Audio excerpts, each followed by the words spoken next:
చూడండి ఇక్కడ last time part 1 చేశాను కదా, దాని కంటిన్యూషన్ ఇది పార్ట్ 2. రేర్ ఎర్త్ రిజర్వ్స్లో ఇండియా ర్యాంక్ ఎంత?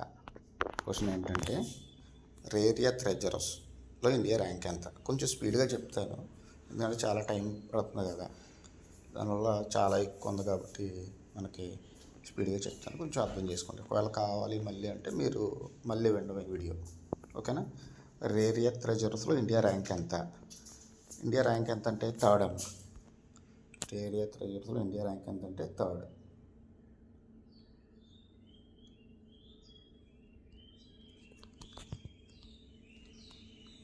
రేర్ ఎర్త్ రిజర్వ్స్లో ఇండియా ర్యాంక్ ఎంత? థర్డ్. అయితే ఇందులో ఫస్ట్ ప్లేస్ ఏంటి, సెకండ్ ప్లేస్ ఏంటి అని అడుగుతాడు. ఫస్ట్ ప్లేస్ ఏమో చైనా, సెకండ్ ప్లేస్ వచ్చి బ్రెజిల్. అయితే ప్రొడక్షన్ ఎంత అంటే <1% అండి. అసలు రేర్ ఎర్త్ ఎలిమెంట్స్ అని వీటిని అంటారంటే 15 లాంథనైట్స్, స్కాండియం, ఇట్రియం, వీటిని ఏమంటారంటే రేర్ ఎర్త్ ఎలిమెంట్స్ అంటారు, ఓకేనా? ఈ రేర్ ఎర్త్ ఎలిమెంట్స్ అనేవి దేంట్లో యూజ్ చేస్తారంటే మొబైల్ ఫోన్స్ కానీ, ఎలక్ట్రిక్ వెహికల్స్ కానీ, వైన్ టర్బైన్స్, ఇవన్నిటిలో రేర్ ఎర్త్ రిజర్వ్స్ని యూజ్ చేస్తారనమాట. నెక్స్ట్ ద్రౌపది ముర్ము ఉన్నారు కదండి ప్రెసిడెంట్, ఆవిడ ఏ ట్రైబ్ అంటే ఆవిడ ట్రైబ్లో సంతాలి చెందింది. అయితే ఈవిడ ఏం చేసిందంటే కాన్స్టిట్యూషన్ని సంతాలి లాంగ్వేజ్లో రాయించిందనమాట. అయితే ఏ స్క్రిప్ట్ సంబంధించింది ఈ సంతాలి లాంగ్వేజ్లో రాసిన కాన్స్టిట్యూషన్ ఆఫ్ ఇండియా అనేది ఏ స్క్రిప్ట్లో రాయబడింది అని అడుగుతున్నారు. ఆ స్క్రిప్ట్ నేమ్ ఏంటంటే ఓల్ చికి అమ్మ. స్క్రిప్ట్ నేమ్ వచ్చి ఓల్ చికి. లాంగ్వేజెస్ అన్నీ కూడా ఎన్నో షెడ్యూల్లో ఉంటాయి అంటే 8th షెడ్యూల్లో ఉంటాయి. ఎందుకంటే టోటల్గా మనకి 12 షెడ్యూల్స్ ఉంటాయి. రాజ్యాంగంలో కాన్స్టిట్యూషన్ తీసుకుంటే 12 షెడ్యూల్స్ ఉంటాయి. 12 షెడ్యూల్లో కూడా లాంగ్వేజెస్ అన్నీ కూడా 8th షెడ్యూల్. కాబట్టి ఈ సంతాలి లాంగ్వేజ్ కూడా ఏం చేశారంటే 8th షెడ్యూల్లో ఆల్రెడీ యాడ్ చేశారు. ఎన్నో అమెండ్మెంట్ అని అడుగుతాడండి. 92nd అమెండ్మెంట్, 2003 అమెండ్మెంట్స్ చాలా ఇంపార్టెంట్, ఓకేనా? మేజర్గా స్టేట్స్ ఏమొస్తాయంటే ఈ ట్రైబల్ సంబంధించిన స్టేట్స్ జార్ఖండ్, ఒడిశా, వెస్ట్ బెంగాల్, బీహార్, ఇవన్నీ కూడా వస్తాయండి, మేజర్ స్టేట్స్ అన్నమాట. నెక్స్ట్ ఒక రెగ్యులరీ బాడీకి ఏం చేశారంటే స్టాటస్ ఇచ్చారు శాంతి బిల్లు 2025 ప్రకారం. ఆ రెగ్యులేటరీ బాడీ ఏంటి అని అడుగుతున్నాడు. ఆ రెగ్యులేటరీ బాడీ ఏంటంటే అటామిక్ ఎనర్జీ రెగ్యులేటరీ బోర్డు, AERBకి స్టాట్యుటరీ స్టాటస్ ఇచ్చారు. దేని ద్వారా అంటే శాంతి బిల్ ద్వారా. అయితే శాంతి బిల్ ఫుల్ ఫామ్ ఏంటి? Sustainable harnessing and advancement of nuclear energy for transforming India. అయితే ఇదేంటంటే మామూలుగా మనం 2047 కల్లా వికసిత భారత్ అని చెప్పాం కాబట్టి దానిలో భాగంగా ఏం చేస్తామంటే న్యూక్లియర్ సెక్టార్లో కూడా ప్రైవేటు కంపెనీస్కి అలౌ చేస్తున్నాం. అయితే ఈ ప్రైవేట్ కంపెనీస్ అవన్నీ లిమిటెడ్గా ఉండాలి, ఎక్కువ ఉండకుండా లిమిటెడ్గా ఉండాలన్న ఉద్దేశంతో ఈ శాంతి బిల్ అని పెట్టారనమాట.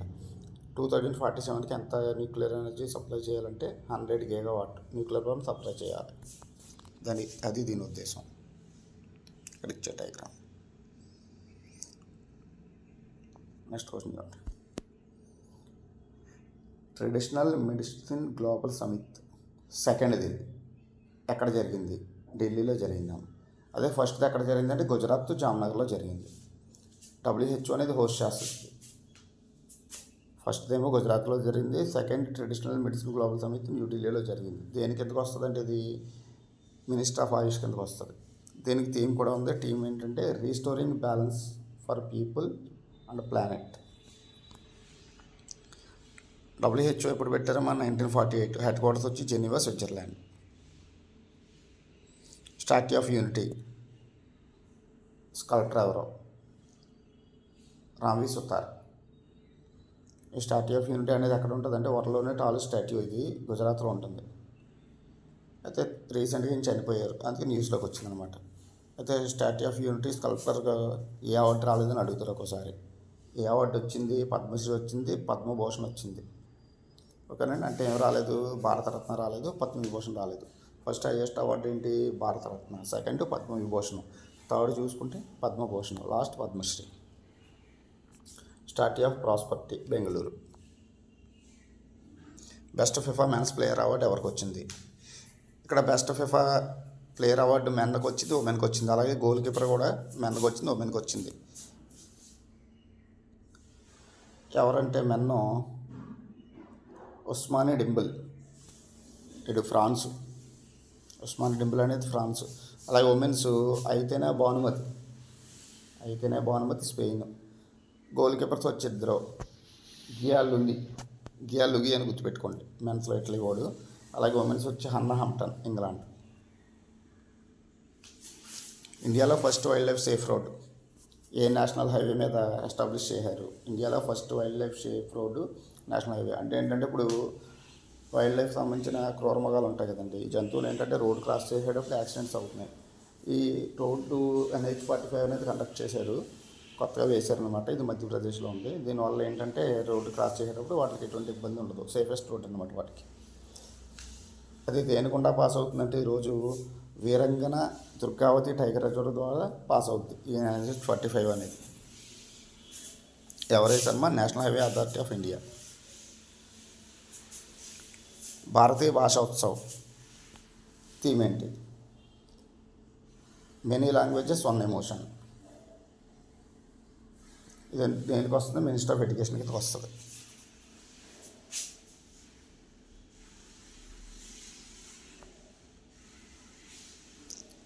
నెక్స్ట్, జ్ఞాన భారతం అనేది ఏ మినిస్ట్రీకి సంబంధించింది?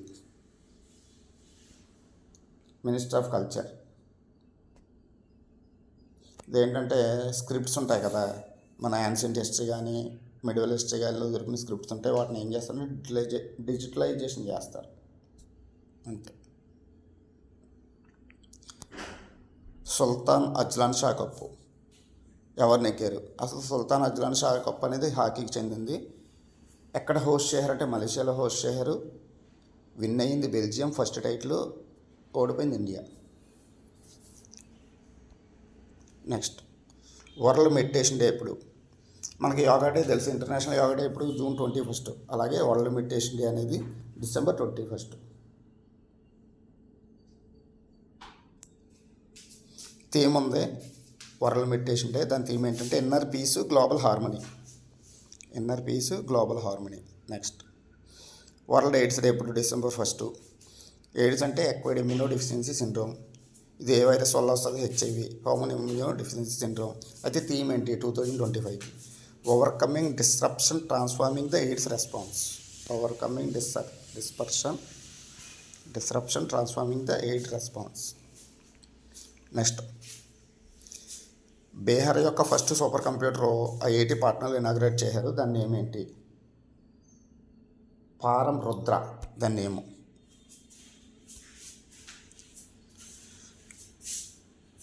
కింద కొన్ని ఇచ్చాను, అవి కూడా చూసుకోండి. నెక్స్ట్, 33 years తర్వాత ఒక స్టేట్ టైగర్ స్టేట్ కింద గుర్తించబడింది. ఎవరు గుర్తించారంటే NTCA గుర్తించింది. ఎందుకంటే 33 years నుంచి ఒక టైగర్ కూడా ఆ వైల్డ్ లైఫ్ శాంక్చురీలో కనిపించలేదు. 33 years తర్వాత ఒక వైల్డ్ లైఫ్ శాంక్చురీలో టైగర్ కనిపించడం వల్ల దాన్ని టైగర్ స్టేట్ అన్నారు. అది ఎక్కడ ఉందంటే గుజరాత్లో ఉందండి. ఆ టైగర్ రిజర్వ్ కూడా పేరు చెప్తున్నాను, రత్నమహల్ వైల్డ్ లైఫ్ శాంక్చురీ. ఇక్కడ 33 years తర్వాత టైగర్ కనిపించడం వల్ల దాన్ని టైగర్ స్టేట్ కింద గుర్తించింది అనమాట NTCA అనేది. గుజరాత్లో ఉంది ఇది, Ratnamahal wild life sanctuary.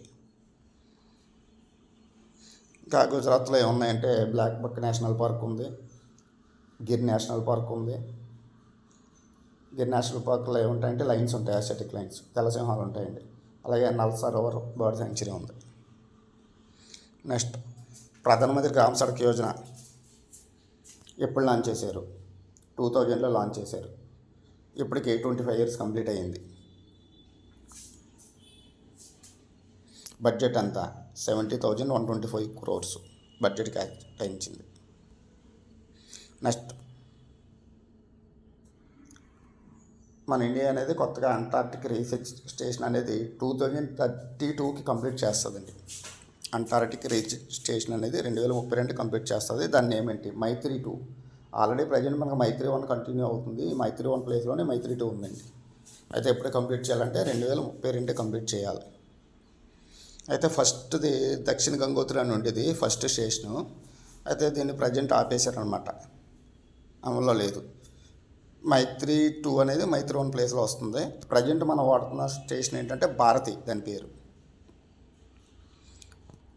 Next, ఒక రైల్వే స్టేషన్కి నేషనల్ ఎనర్జీ కన్జర్వేషన్ అవార్డు వచ్చిందండి. ఆ రైల్వే స్టేషన్ ఏంటి?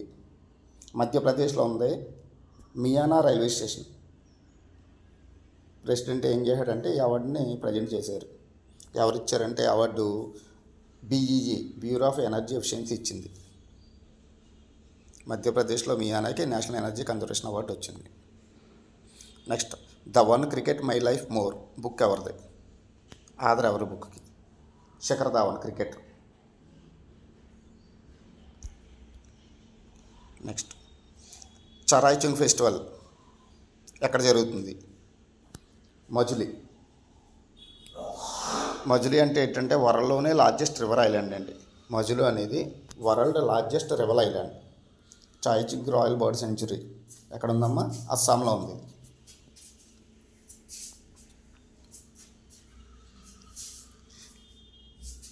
ఓకే, ఇక్కడ చూడండి. ఇది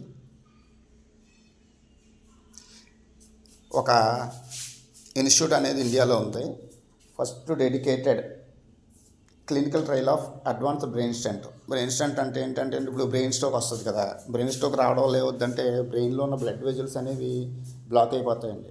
ఆ బ్లాక్ను ఓపెన్ చేయడం కోసం ఏం చేస్తున్నారంటే ఒక స్మాల్ మెటల్ ట్యూబ్ని ఇంట్రడ్యూస్ చేస్తున్నారు. ఆ బ్లడ్ వెజల్స్ ఏవైతే ఉన్నాయో బ్రెయిన్లో దాంట్లోకి ఏంటంటే పంపుతారు. ఒక స్మాల్ మెటల్ ట్యూబ్ని పెడతారు. దాన్ని పెట్టి ఏం చేస్తారంటే బ్లాక్స్ని ఓపెన్ చేస్తారు. ఎవరు చేస్తున్నారంటే ఇది ఎయిమ్స్ ఢిల్లీ. నెక్స్ట్, వరల్డ్లో ఇన్ఈక్వాలిటీ రిపోర్ట్ 2026 ప్రకారం టాప్ 10% ఆఫ్ ఎర్నర్స్ అనేది ఎంత నేషనల్ ఇన్కమ్ని షేర్ చేసుకుంటున్నారో? 58%. అంతే.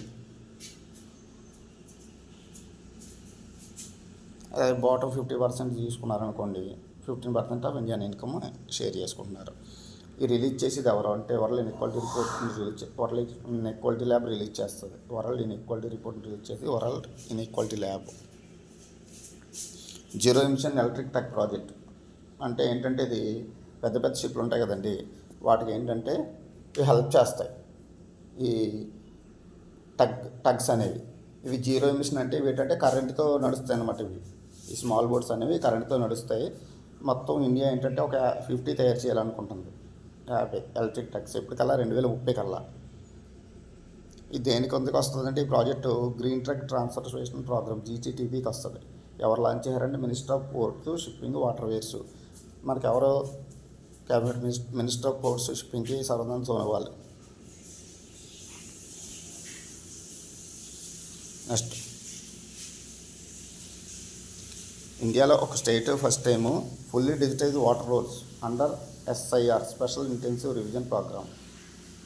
అంటే వాటర్లో కరెక్షన్స్ ఉన్నాయి, నేమ్ కరెక్షన్స్ ఉన్నాయి, ఏజ్ కరెక్షన్స్ ఉన్నాయి, ఏమన్నా అప్డేట్ చేశారనమాట. అయితే ఒక స్టేట్ అనేది ఫస్ట్ ప్లేస్లోకి వచ్చింది. ఫుల్గా డిజిటైజ్ చేశారు వాటర్ రోల్స్ అండర్ SIR ద్వారా. అదేంటంటే రాజస్థాన్. కండక్ట్ చేసింది ఎవరో? ఎలక్షన్ సంబంధించింది కాబట్టి election commission of India.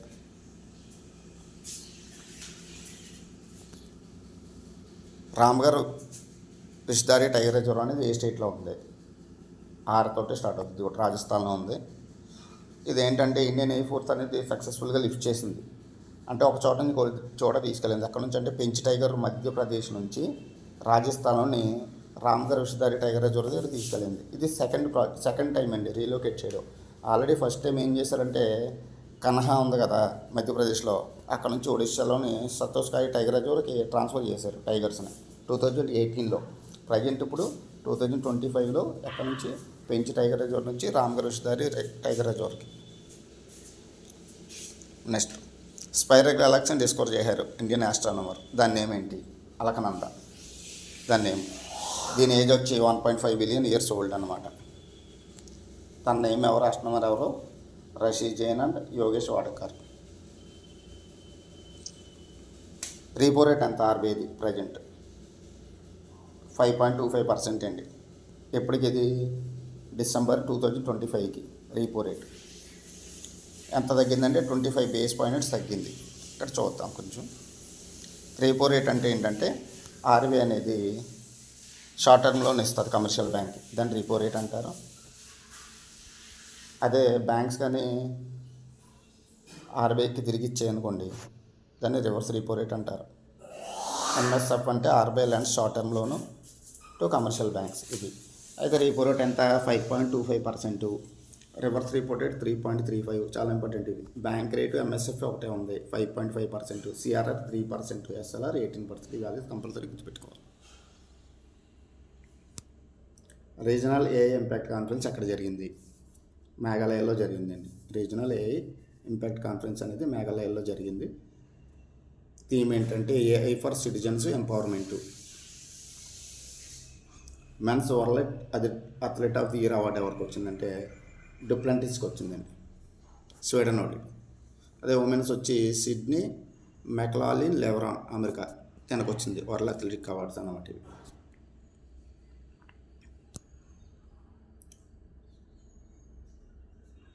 CAG establish చేసింది new centre of excellence for financial audit. ఎక్కడ ఎస్టాబ్లిష్ చేసిందంటే హైదరాబాద్లో ఎస్టాబ్లిష్ చేసింది. కాగ్కి సంబంధించిన ఆర్టికల్ ఏంటి 148 to 151. కాగ్ అంటే ఏంటి? ఆడిట్ చేస్తుందండి ఇది. ఇన్కమ్ కానీ మనకి ఇన్కమ్ ఎంత వచ్చింది, సెంట్రల్ గవర్నమెంట్ అవునాయి, స్టేట్ గవర్నమెంట్ అవునాయి, ఎక్స్పెండిచర్ ఎంత ఖర్చు పెట్టారు అని చెప్పి లెక్కలు తెలుస్తుంది. ఓకే, అయితే ఎవరంటే ప్రజెంట్ కాగ్ ఎవరంటే సంజయ్ మూర్తి. మనకి కాగ్ టర్మ్ ఎంత అంటే 6 years లేదా 65 years ఉంటుంది టర్మ్ కాగ్కి సంబంధించి. Domestic systematical important banks 3 banks అండి. రీసెంట్గా అవే డిఐఎస్ఐ బిఎస్ అంటారు.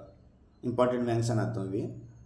ఇవి ఫెయిల్యూర్ అంటే కంట్రీ ఎకానమీ కూడా పడిపోతుంది ఈ ఫెయిల్ అయిందంటే.